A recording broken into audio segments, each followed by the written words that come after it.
diba?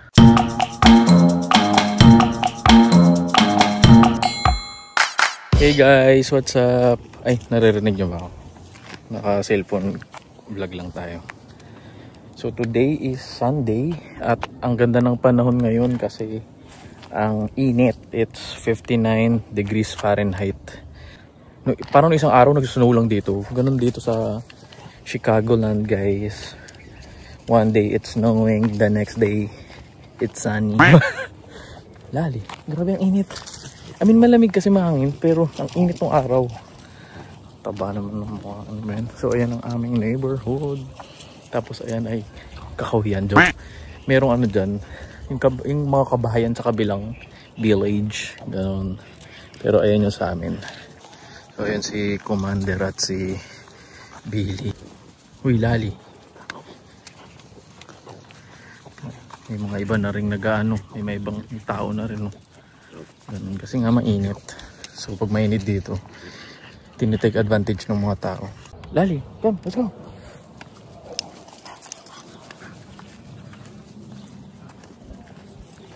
So yun na nga. Tagal ko walang vlog, no? Sorry guys, sobrang basic ko sa school tsaka sa pagiging tatay sa dalawang bata. Yung panganay, diba? Ayan. So ayan, tayo nagbo-bird watching, guys. May nakakaalam ba anong ibon ito? Pugo yan eh. Pugo ba ito? Uy, lumipad na. Where are you? Let's go. Ano? Tapos ang aming boss ay andito sa loob, ang prinsesa. Hindi niya nakikita. Mainit kasi guys, baka masilaw. Pero okay na yan. Manda siya mag-isa. Hindi yun. Tapos, mga ano to guys, mga real life Christmas tree. Diba? Ganyan yan eh. Yan yun. Ang mga Christmas tree. Layo na nila. Dito lang tayo sa sidewalk guys. Charan! Hello guys. Walang snow so Lali!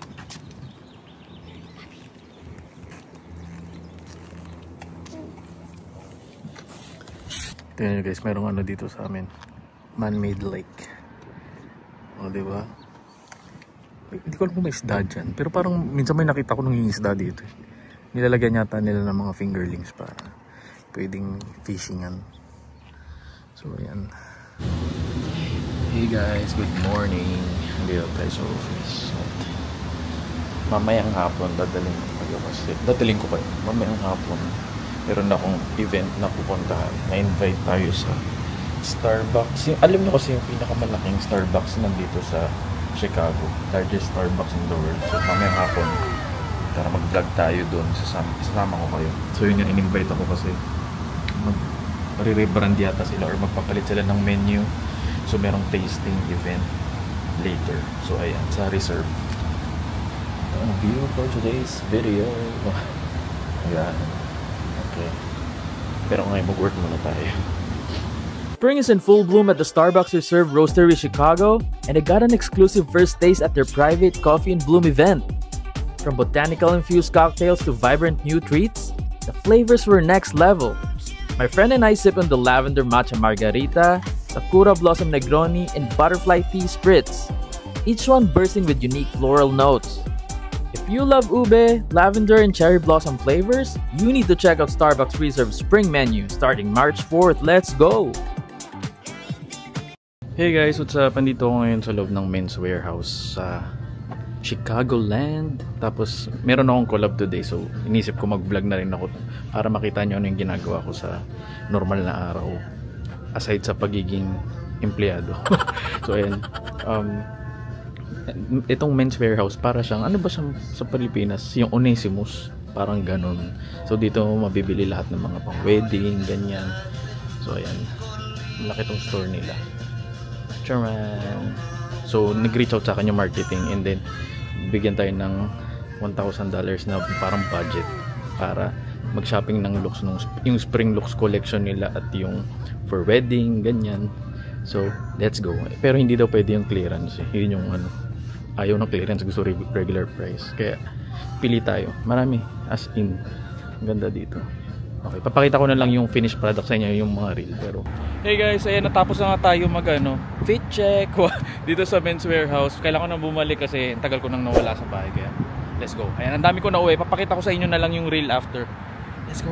Hello guys. What's up? For today's video,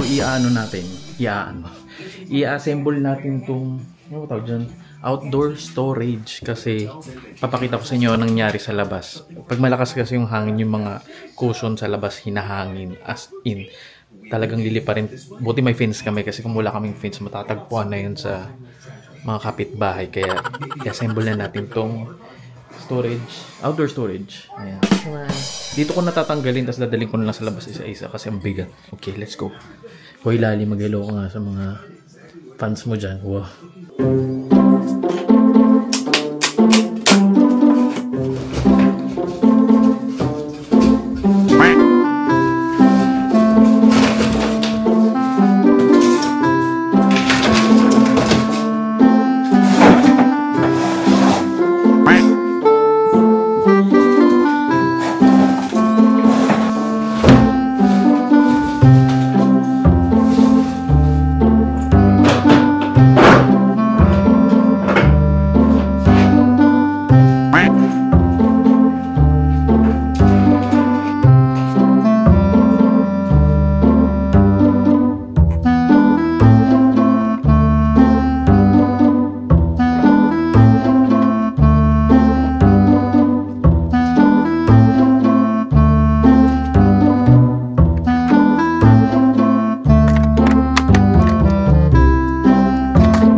Okay, natapos din guys.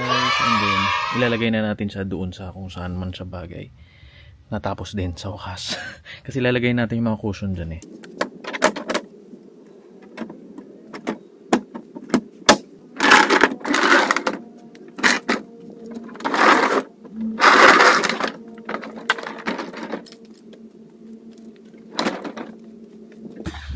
Actually, hindi ako makapag-decide saan ko ilalagay. Tingnan nyo naman. Parang hindi siya bagay dyan. Ang kalat. Or ilagay natin dun sa fence. I don't know. Okay, ano ba? Hindi pa pantay sa bintana. Ano ba yan? Wait nga. Kasi bala ko itong ihawan, ilapit dito. Kasi nahihirapan ako every time nag-grill kami. Parang galing sa loob, balik-balik sa labas. Alam mo yun. So, hindi ko alam. Pag-isipan natin. Okay, let's go. Kasi itong mga unan, tingnan yun. Hinangin na naman. Andun siya.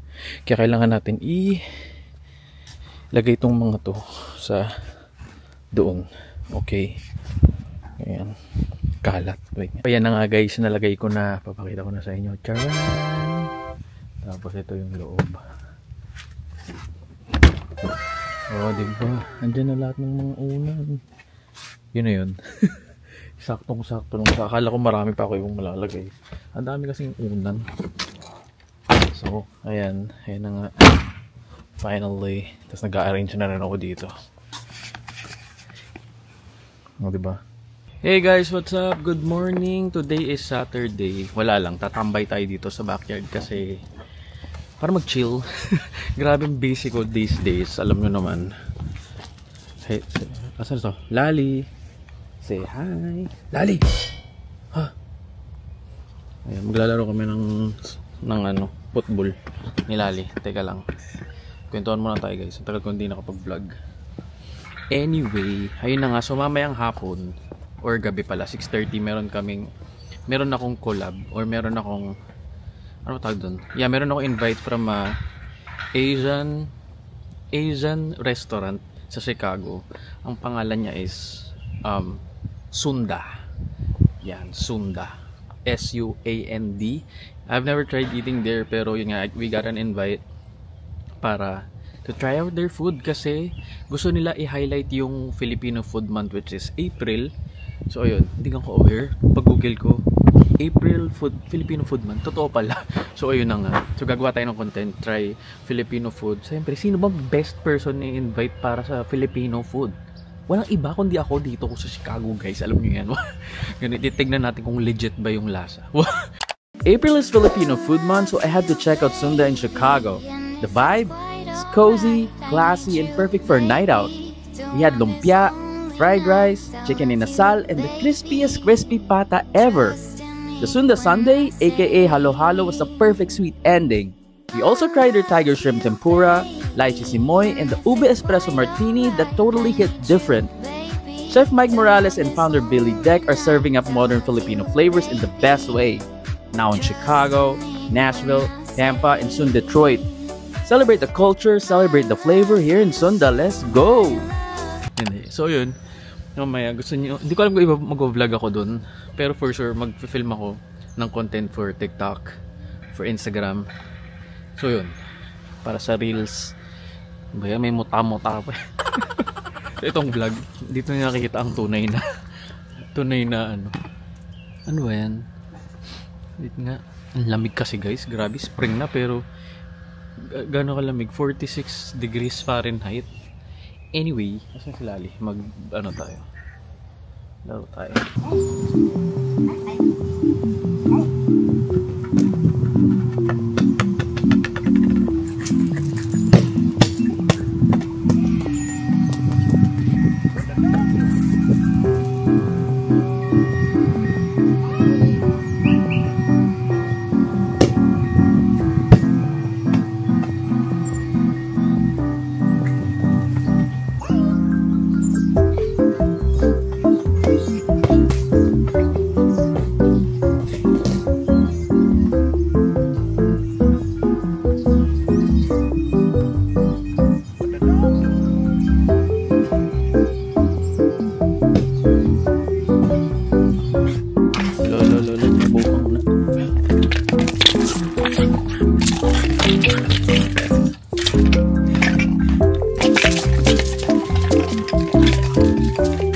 Nawawala ang bilis sila ulit tumakbo eh. Hindi ma-focus yung camera.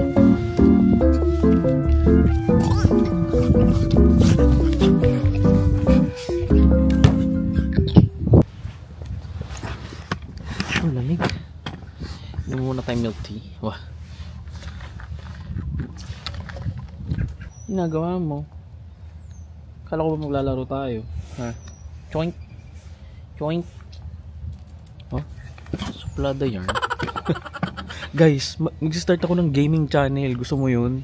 Grabe, hindi na ako makapag-vlog mag-gaming channel pa. Hindi kasi meron akong brand deal na gaming PC. Tapos, kailangan ko lang i-unbox, of course. Kaya nang ginagawa ko sa Reels, sa TikTok, ganyan. I-unbox ko siya, test it out, you know, share it sa viewers. Might as well use it. So, mag-gaming na tayo. Gusto mo yun? Ano kaya ang lalaroin ko? Ano kaya magandang laro?